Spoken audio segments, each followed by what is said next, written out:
Hello दोस्तों, कैसे हैं आप? बहुत अच्छे होंगे। मैं सल प्रदीप यादव। हम पढ़ रहे हैं प्रोबेबिलिटी, उसी को आगे बढ़ाते अपनी क्लास स्टार्ट करते हैं। चलते हैं आज के पहले क्वेश्चन पर। पहला क्वेश्चन ध्यानपूर्वक रीड करेंगे। पहला क्वेश्चन कहता है, एक थैले में 4 सफेद गेंद हैं और 2 काली गेंद हैं। तो एक थैला है जिसमें 4 सफेद गेंद हैं और 2 काली गेंद हैं। 2 काली गेंद हैं। आगे उसने कहा, एक अन्य थैले में, तो एक दूसरा थैला है तो इसको हम पहला थैला कह देते हैं। एक अन्य थैला है जिसको हम क्या कह देते हैं, दूसरे थैले में 3 सफेद गेंद हैं और 5 काली गेंद। आगे उसने कहा, यदि प्रत्येक थैले से एक गेंद निकाली जाती है, इसका मतलब इस थैले से भी एक गेंद निकाली जाती है और इस थैले से भी एक गेंद निकाली जाती है। तो गेंद कितनी निकाली जाती है? 2 गेंद निकाली जाती है, लेकिन प्रत्येक थैले से एक एक गेंद निकाली जाती है। आगे उसने कहा है, तो दोनों गेंदों के काले होने की प्रायिकता ज्ञात करिएगा। तो अब बताइएगा, इस जो गेंद को निकाला जाता है इसके काले होने की प्रायिकता कितनी है? तो आप कहेंगे काली गेंद कितनी है? 2 है। तो 2 में से कोई सी हो सकती है। और टोटल गेंद कितनी है? 6 है। गुणा जो इस थैले से गेंद निकाली जाती है उसकी काली होने की प्रायिकता कितनी होगी? तो आप कहेंगे 5 में से कोई सी भी हो सकती है। अब बट्टे कितना हो जाता है? 8 हो जाता है। 2 से डिवाइड करिए, नीचे कितना आएगा? 3 आएगा। तो गुणा करने पर ऊपर 5 आ जाता है, नीचे 24 आ जाता है। तो दोनों गेंद काली होने की जो प्रायिकता होगी 5/24, इसका सही आंसर हो जाता है। चलते हैं नेक्स्ट क्वेश्चन पर। नेक्स्ट क्वेश्चन कहता है, एक थैले में केवल सफेद, काली और लाल गेंदें हैं। तो बताइएगा, एक थैले में सफेद, लाल और काली गेंदें हैं। आगे उसने कहा, थैले में से एक गेंद निकाली जाती है यदि एक सफेद सफेद गेंद प्राप्त करने की प्रायिकता जो है 3/10 है। तो बताइएगा, यदि एक गेंद निकाली जाती है और उसकी प्रायिकता जो है, सफेद होने की प्रायिकता कितनी है? 3/10 है। आगे उसने कहा, और काली गेंद प्राप्त करने की जो प्रायिकता है वह 2/5 है। तो आपसे पूछा क्या है, तो लाल गेंद प्राप्त करने की प्रायिकता ज्ञात कीजिए यदि थैले में 20 काली गेंदें हैं। तो बताइएगा, 20 गेंद है काली, तो अब बताइए यहाँ पर 5 में से 2 काली है, तो टोटल गेंद कितनी है? तो आप कहेंगे काली जो है वो 20 है, तो 20 बनाएंगे इसको। तो नीचे भी गुणा किससे कर लेते हैं? 10 से। तो ऊपर कितनी गेंदें हो जाती हैं? 20 हो जाती हैं। टोटल गेंद कितनी हो जाती हैं? 50। तो हम ये कह सकते हैं, यदि बैग में 50 टोटल गेंद है तो उसमें से काली कितनी हो जाती हैं? 20 हो जाती हैं। अब यदि यहाँ 50 है तो यहाँ भी 50 होनी चाहिए, तो यहाँ भी 5 से गुणा कर लेते हैं, तो ऊपर भी 5 से गुणा कर लेते हैं। तो यहाँ पर कितना हो जाता है? 15। और नीचे क्या आ जाता है? 50। तो 50 में से 15 कितनी है? सफेद है। और 50 में से 20 क्या है? काली है। तो टोटल कितनी हो जाती है?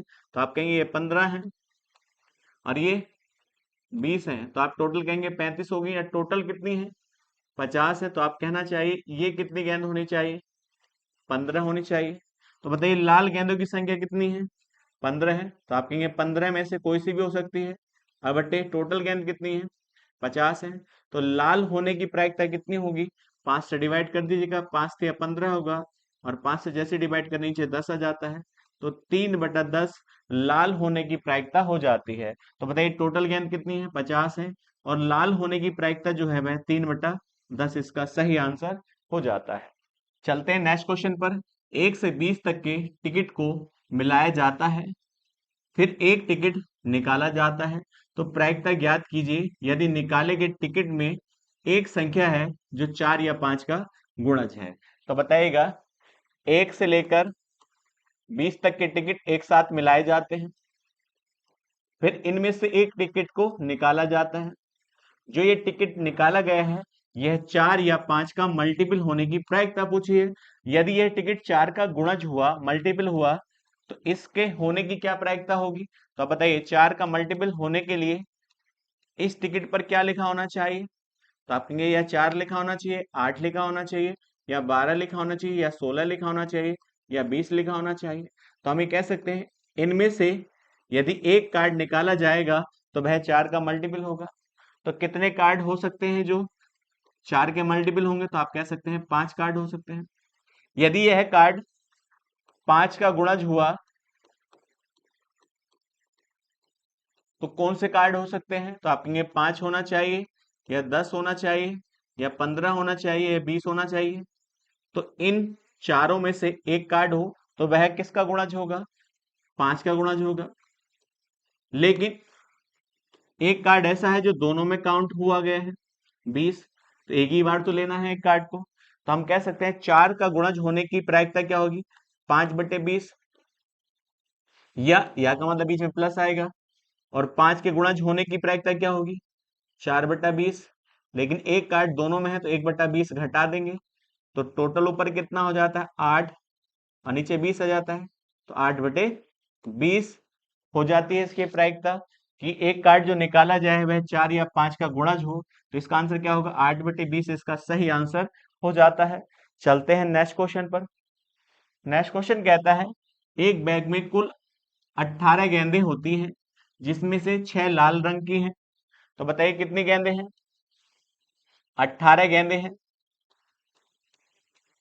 आगे उसने कहा है जिसमें 6 जो है लाल रंग की हैं,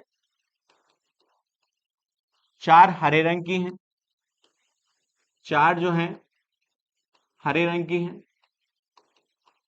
तो बताइए 6 4 10 हो गई, और 8 जो है नीले रंग की हैं। 8 जो है नीले रंग की हैं। आगे कहता है यदि विशाल बैग से 3 गेंदें उठाता है तो इसकी क्या प्रायिकता है? तीनों गेंदें एक रंग की ना हो। तो अब एक बात बताइएगा, यदि इसमें से कितनी गेंदें निकाली जाती हैं?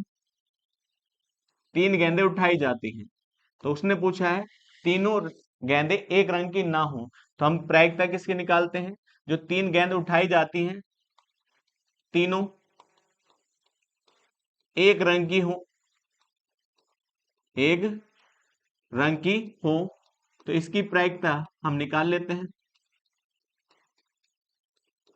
तो बताइएगा यदि वह एक रंग की होंगी तो हम कह सकते हैं 6 लाल थी तो 6 में से 3 हो सकती हैं, या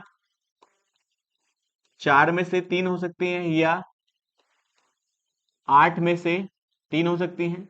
या तो वह लाल रंग की होंगी, या वह हरे रंग की होंगी, या वह नीले रंग की होंगी। अब बताइएगा नीचे कितना आ जाता है? टोटल गेंद कितनी? 18। 18 में से कितने को लिया गया है? 3 को लिया गया है। तो बताइए 6C3, इसको हम क्या लिख सकते हैं? 6 फैक्टोरियल, और 6 में से 3 गया तो 3 बचेगा, और गुणा 3 फैक्टोरियल। तो हम इसको क्या लिख सकते हैं? 720। और इसका मान कितना होता है? 6, और यहाँ भी 6। 6 से डिवाइड करिएगा, ऊपर कितना आ जाता है? 120 हो जाता है। इसको इससे डिवाइड करेंगे तो कितना मान आएगा? यहाँ पर 20 आ जाता है। इसी प्रकार से 4C3 का मान कितना होगा? 4 होगा, और 8C3 का मान निकाल लेते हैं हम।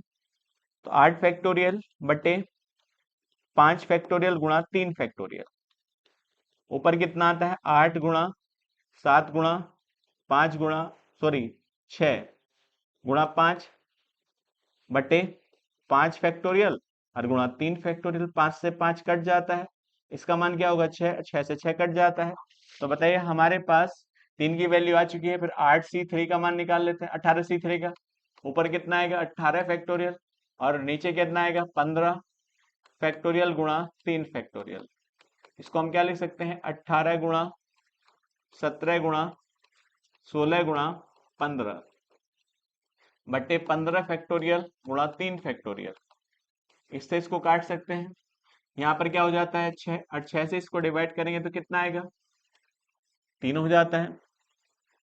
तो ऊपर कितना आ जाता है? 17 तो 51, और गुणा 6 हो जाता है। तो बताइएगा यदि हम इसकी टोटल वैल्यू रखते हैं तो यहाँ पर कितना था? तो इसको हम कितना लिख सकते हैं? 20 प्लस इसका मान 4 था, प्लस 8C3 का मान कितना था? तो आप कह सकते हैं यहाँ पर कितना आया था? 8C3 का मान 56, और बटे इसका मान कितना है? 51 गुणा 16। तो टोटल ऐड कर लेते हैं। यहाँ पर देखिएगा यह कितना हो जाता है? 60 और 60 और 20 80, बटे 51 गुणा 16, 8 से डिवाइड करिएगा, ऊपर 10 आएगा, नीचे 2 हो जाता है। इसे 2 से डिवाइड करिए, ऊपर 5 हो जाता है। तो 5 ऊपर आएगा और नीचे कितना आ जाता है, 51 आ जाता है। मगर यह तो प्रायिकता किसकी थी, तीनों के एक रंग की होने की प्रायिकता थी, लेकिन उससे पूछा गया तीनों गेंदें अलग अलग रंग की हों, तो हम कितने में से घटा सकते हैं इसको, 1 माइनस के 5 बटे 51, ऊपर कितना आ जाता है, 46 बटे 51 आ जाता है। ये इसका सही आंसर हो जाता है। तो हम कह सकते हैं यहाँ पर कितना होगा, 46 बटे 51, यही इसका लास्ट ऑप्शन होगा।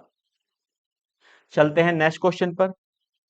नेक्स्ट क्वेश्चन है, एक बैग में 1, 2, 3 और 20 की संख्या वाली गेंदें हैं, तो बैग से एक गेंद निकाली जाती है, तो क्या प्रायिकता है निकाली गई गेंद पर संख्या 3 या 5 से विभाज्य हो। तो एक बैग में 1 से लेकर 20 तक की संख्या की गेंदें हैं, और उसमें से एक गेंद को चुना जाता है। तो बताइएगा, एक गेंद को चुनते हैं इसमें से, तो ये गेंद जो चुनी गई है यह 3 से डिवाइड होनी चाहिए। 3 से डिवाइड, इसकी प्रायिकता पूछी है, या 5 से डिवाइड होनी चाहिए। यदि यह गेंद 3 से डिवाइड होगी तो इस गेंद पर क्या लिखा होना चाहिए, या 3 लिखा होना चाहिए, 6 लिखा होना चाहिए, 9 लिखा होना चाहिए, या 12, इनमें से कोई सी भी गेंद, यदि ये गेंद हुई तो वह किससे डिवाइड हो जाती है, 3 से। तो 12, 15, 18, इन गेंदों में से यदि एक गेंद यह निकाली जाती है तो वह किससे डिवाइड होती है, 3 से डिवाइड होती है। यदि यदि वह 5 से डिवाइड होगी तो उस पर कितना नंबर लिखा होना चाहिए, 5 लिखा होना चाहिए, 10 लिखा होना चाहिए, या 15 होना चाहिए, या 20 होना चाहिए। यदि इनमें से कोई सी गेंद निकलती है तो वह 5 से डिवाइड हो जाती है। तो अब एक बात बताइएगा, तो ये टोटल गेंद कितनी हो जाती है, 1, 2, 3, 4, 5, 6, यहाँ टोटल गेंद कितनी हो जाती है, 4 हो जाती है। तो 3 से डिवाइड होने की प्रायिकता क्या होगी, 6/20, और 5 से डिवाइड होने की प्रायिकता क्या होगी, 4/20। अब बताइए, एक गेंद इसमें ऐसी है जो दोनों में है, एक गेंद को दो जगह काउंट नहीं कर सकते, एक को घटा लेते हैं, तो 1 बट्टा कितना हो जाता है, यहाँ पर 20 हो जाता है। तो हम ये कह सकते हैं ऊपर कितना आएगा, एलसीएम तो सबका 20 ही रहेगा, तो 10 में से एक गया तो 9, तो यही इसकी प्रायिकता हो जाती है। तो आप कहते हैं जो गेंद निकाली जाती है वह 3 या 5 का गुणज होने की प्रायिकता कितनी होगी, 9/20 होगी, और ये इसका सही आंसर हो जाता है। चलते हैं नेक्स्ट क्वेश्चन पर। नेक्स्ट क्वेश्चन कहता है, n व्यक्ति संख्या एक वृत्त की परिधि पर अलग अलग बिंदु पर खड़ी होती है। तो इसका मतलब क्या है, एक वृत्त है और उस पर n व्यक्ति खड़े हैं। n का मतलब कितने भी हो सकते हैं पता नहीं है। आगे उसने कहा है, व्यक्ति का प्रत्येक संभावित जोड़ा, तो व्यक्ति का प्रत्येक संभावित जोड़ा एक दूसरे के बगल में खड़ा न हो। इसका मतलब एक व्यक्ति है, इसका जोड़ा इधर नहीं होना चाहिए और ना ही इधर होना चाहिए, इसका जो जोड़ा है वह इसके बगल में खड़ा नहीं होना चाहिए। आगे कहता है, एक दूसरे के बगल में खड़ा ना हो। अब 2 मिनट के गीत गाता है, इसका मतलब क्या है, वह 2 मिनट का गीत गाता है, जोड़ा जो गाता है। अब एक के बाद एक जोड़ी, यदि गायन के लिए कुल समय कितने मिनट है, 40 मिनट है। तो बताइएगा, तो हम कह सकते हैं 40 मिनट का गायन होता है और वह जोड़ों के द्वारा गाया जाता है, और 2 मिनट का समय लिया जाता है। तो हम कह सकते हैं टोटल जोड़े कितने थे, निकाल सकते हैं। तो 40 मिनट का समय लगा और एक जोड़े ने कितना समय लिया है, 2 मिनट लिया है। तो हम कह सकते हैं यहाँ पर टोटल जोड़ों की संख्या कितनी होगी, 20 होगी। लेकिन कंडीशन आपके सामने लिखी है कि वह उसके अगल बगल खड़ा नहीं होना चाहिए। जब उसके अगल बगल खड़ा खड़ा नहीं होगा तो हम ये कह सकते हैं उसके सामने हो सकता है। और आप जानते हैं बहुभुज, बहुभुज में विकर्णों की संख्या, विकर्ण क्या होता है, यदि आपसे कहा जाए इसके विपरीत है, ये इसका देखिएगा, यहाँ व्यक्ति एक खड़ा है, तो इसके अगल बगल में खड़ा ना हो, ना इधर खड़ा हो तो ना इधर खड़ा हो, तो वह व्यक्ति किधर खड़ा होना चाहिए, इसके सामने होना चाहिए। तो वह इसके विपरीत होगा, तो इसको हम क्या कहते हैं, डायगोनल कहते हैं, विकर्ण कहते हैं। तो बहुभुज में विकर्ण का सूत्र क्या होता है, n n-3/2। तो यह किसकी संख्या होगी? जोड़ों की संख्या होगी सवाल के अनुसार। और जोड़े यहाँ पर कितने हैं? 20 हैं। हम इसको इधर ले जाते हैं तो यहाँ क्या आता है? n² माइनस के 3n और बराबर कितना हो जाता है? 40 हो जाता है। इसको इधर ले आते हैं तो n² माइनस के 3n माइनस के 40 और बराबर 0। तो ये क्या बन जाती है? क्वाड इक्वेशन बन जाती है। तो इसको हम सोल्व कर लेते हैं। तो 20 के ऐसे गुणनखंड करो जिनका अंतर कितना आना चाहिए? 3 आना चाहिए। n² माइनस के 8 में से कितना निकाल दीजिएगा? 5। 8 पंजे 40 होता है और 8 में से 5 निकाला जाए तो 3 आ जाता है। n माइनस के 20 बराबर 0। तो यह कितना आ जाता है? n²। तो बताइएगा 8n प्लस के 5n और माइनस के 20 बराबर 0। अब इन दोनों में से कितना कॉमन किया जा सकता है? n माइनस के 8। और इन दोनों में से कितना कॉमन किया जा सकता है? 5। तो n माइनस के 8 बराबर 0। तो ये क्या आएगा? n माइनस के 8 n प्लस के 5 बराबर 0। तो यहाँ n का मान कितना होगा? 8 होगा। और दूसरे n का मान कितना होगा? 5 होगा, वो भी माइनस के। तो बताइएगा n की वैल्यू कितनी आ जाती है? तो हम कह सकते हैं यहाँ पर 8 आता है, एक माइनस के 5 आता है। तो माइनस का 5 तो हो नहीं सकता क्योंकि व्यक्तियों की संख्या माइनस में तो हो नहीं सकती है। तो हम कह सकते हैं कौन सा होना चाहिए? 8। और यही इसका आंसर हो जाता है। चलते हैं नेक्स्ट क्वेश्चन पर। नेक्स्ट क्वेश्चन कहता है पहली 11 प्राकृतिक संख्या में से दो पूर्णांकों का चयन किया जाता है, यदि पूर्णांकों का योग सम। तो बताइएगा। तो हम कह सकते हैं कितनी संख्या है? पहली 11 संख्या है। तो 1 2 3 4 5 6 7 8 9 10 और 11। तो कितनी संख्या है ये? 1 से लेकर 11 तक है। तो हम कह सकते हैं टोटल कितनी संख्या हो जाती है? 11 हो जाती है। और उसने कहा दो संख्या उठाई जाती है इसमें से और दोनों संख्याओं का योग क्या होना चाहिए? सम संख्या होनी चाहिए। तो आप कहते हैं यदि जो दोनों संख्या निकाली जाती हैं, यदि वह संख्या पहली भी सम हो और दूसरी भी सम हो, तो हम कह सकते हैं सम और सम को जोड़ा जाता है तो क्या आता है? सम आता है।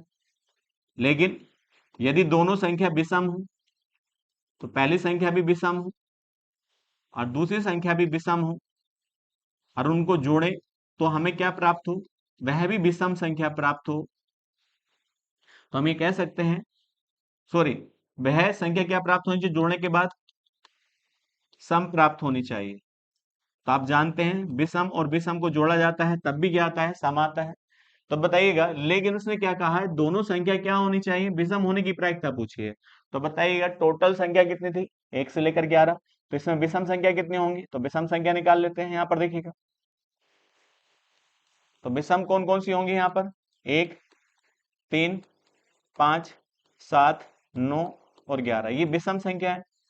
तो टोटल संख्या कितनी होंगी? यहाँ पर 6 होंगी। तो आप कह सकते हैं सम संख्या कौन कौन सी होंगी? 2 4 6 8 और 10। ये संख्या कौन सी है? सम है। और ये कितनी होंगी? 5 होंगी। उसने पूछा है विषम होने की प्रायिकता, तो आप कहेंगे विषम संख्या कितनी है? 6। और 6 में से कोई सी दो हो सकती है। लेकिन उसने ये कहा था दो संख्या को जोड़ें तो सम होना चाहिए। तो आप कह सकते हैं इनको जोड़ो तब भी सम होगा और इनको जोड़ो तब भी सम होगा। तो नीचे क्या लिखेंगे? 6 में से दो संख्या जो ली है वह विषम होंगी तब भी उनका सम कितना होगा? सम ही होगा। या 5 में से इन दो को लो तो इनको जोड़ा जाए तब भी सम होगा। तो अब एक बात बताइएगा, नीचे ये आएगा तो आप जानते हैं 6c2 का मान कितना होता है? तो ऊपर कितना आएगा? 6 फैक्टोरियल और नीचे 4 फैक्टोरियल गुणा 2 फैक्टोरियल। तो इसको हम क्या लिख सकते हैं? 6 गुणा 5 गुणा 4 फैक्टोरियल बटे 4 फैक्टोरियल गुणा 2 फैक्टोरियल।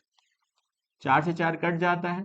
इस दो, देखिए 2 फैक्टोरियल का मान 2 होता है और इस 2 से डिवाइड करेंगे तो यहाँ 3 आ जाता है। 3 पंजे 15 हो जाता है। इसी प्रकार से हम जानते हैं, देखिएगा 5c2 का मान कितना होगा? तो 5 फैक्टोरियल बटे 3 फैक्टोरियल गुणा 2 फैक्टोरियल। तो इसको हम क्या लिख सकते हैं? 120। और नीचे कितना आएगा? इसका मान क्या होगा? 6 और इसका मान 2 हो जाता है। 120 ऊपर आ जाता है और इसका मान क्या होगा? 12। 12 से डिवाइड करेंगे कितना मान आ जाता है, 10 आ जाता है। तो अब एक बात बताओ, तो हम यहाँ कह पाएंगे, कोई दिक्कत यहाँ नहीं होनी चाहिए। ऊपर का मान कितना होगा, तो आप कहेंगे 15 होगा, और नीचे का मान क्या होगा, 15 प्लस 10 हो जाता है। ऊपर 15 होगा और नीचे कितना आ जाता है, 25 हो जाता है। 5 से डिवाइड करिए, 5 से 15 होगा, और 5 पंजे 25 हो जाता है। कितना आंसर आना चाहिए, 3/15 इसका सही आंसर आना चाहिए। ये इसका आंसर हो जाता है। चलते हैं नेक्स्ट क्वेश्चन पर। एक बॉक्स में 3 काली और 4 लाल गेंदें हैं। तो एक बॉक्स है जिसमें 3 काली गेंद और 4 लाल गेंद है। दूसरे बॉक्स में 2 काली गेंद और 3 लाल गेंद। आगे कहता है दोनों को एक साथ मिलाकर तीसरा बॉक्स बनाया जाता है। तो बताइएगा काली गेंद कितनी होंगी तीसरे बॉक्स में, तो आप कहेंगे 5 काली गेंद होंगी और 7 जो होंगी वह लाल गेंद होंगी। आगे कहता है तीसरे बॉक्स से 2 गेंदों को चुना जाता है। तो इसमें से कितनी गेंदों को चुना जाता है, 2 गेंदों को चुना जाता है। उसमें पहली गेंद जो हो काली और दूसरी गेंद लाल होने की प्रायिकता पूछी है। तो बताइए पहली गेंद काली होने की प्रायिकता क्या होगी, 5 में से कोई सी भी हो सकती है, गुणा दूसरी 7 में से कोई सी हो सकती है, लाल होगी। और 7 और 5 12, 12 में से कितनी गेंदों को निकाला गया है, 2 गेंदों को निकाला गया है। तो हम 12 C2 की वैल्यू निकाल लेते हैं। तो ऊपर कितना आएगा 12 फैक्टोरियल, और नीचे कितना आएगा 10 फैक्टोरियल गुणा 2 फैक्टोरियल। तो इसको लिख सकते हैं 12 गुणा 11 गुणा 10 फैक्टोरियल बटे 10 फैक्टोरियल गुणा 2 फैक्टोरियल। तो अब एक बात बताइएगा, इस 10 से ये 10 कट जाता है, इसका मान कितना हो 2, और 2 छंग 12 हो जाता है। ऊपर कितना आएगा 66। तो बताइए इसकी वैल्यू कितनी होगी 5, इसकी 7 होगी, और नीचे 66 हो जाता है। तो ऊपर 35 आएगा और नीचे कितना हो जाता है 66 हो जाता है। ये इसका आंसर हो जाता है। तो हम कह सकते हैं पहला ऑप्शन इसका सही हो। चलते हैं नेक्स्ट क्वेश्चन पर। 4 संख्याओं के गुणनफल की 5 अथवा 10 से विभाजित होने की प्रायिकता ज्ञात करिएगा। तो बताइएगा कितनी संख्या है, 4 संख्या है। अब कितने अंकों की नहीं पता है, तो कितनी संख्या है कहते हैं, 4 संख्या है। अब इनका क्या की जाए, गुणा की जाए। इनकी क्या की जाए, गुणा। और जो गुणनफल प्राप्त हो वह किससे, 5 या अथवा 10 से डिवाइड हो, इसकी प्रायिकता पूछी है। तो बताइएगा हमें ये तो नहीं पता है कितने अंकों की संख्या है, तो हम ये मान ले ये 3 अंकों की संख्या है। आप जानते हैं अंक कितने होते हैं, 0 अंक होता है, 1 2 3 4 5 6 7 8 9। तो 0 से लेकर 9 तक क्या है, ये सारे अंक हैं। यदि कोई संख्या 5 से डिवाइड होती है, तो 5 से विभाजित होती है, तो उसकी क्या कंडीशन होनी चाहिए, तो आप कह सकते हैं अंतिम अंक,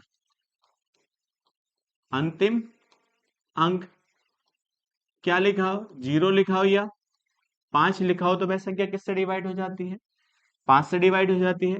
10 से कौन सी संख्या डिवाइड होती है, जिसके लास्ट में क्या लिखा हो, 0 लिखा हो। तो हम ये कह सकते हैं पहले हम टोटल कंडीशन निकाल सकते हैं। तो इस स्थान पर अंतिम अंक पर कोई सा भी अंक आ सकता है। आप कह सकते हैं 0 भी आ सकता है, 1 भी आ सकता है, 2 भी आ सकता है, 3 भी आ सकता है, 4 भी आ सकता है, 5 भी, 6 7 8 9। इसका मतलब इनमें से कोई सा भी अंक आ सकता है। तो इस स्थान पर अंक आने के तरीके कितने हैं, 10 है।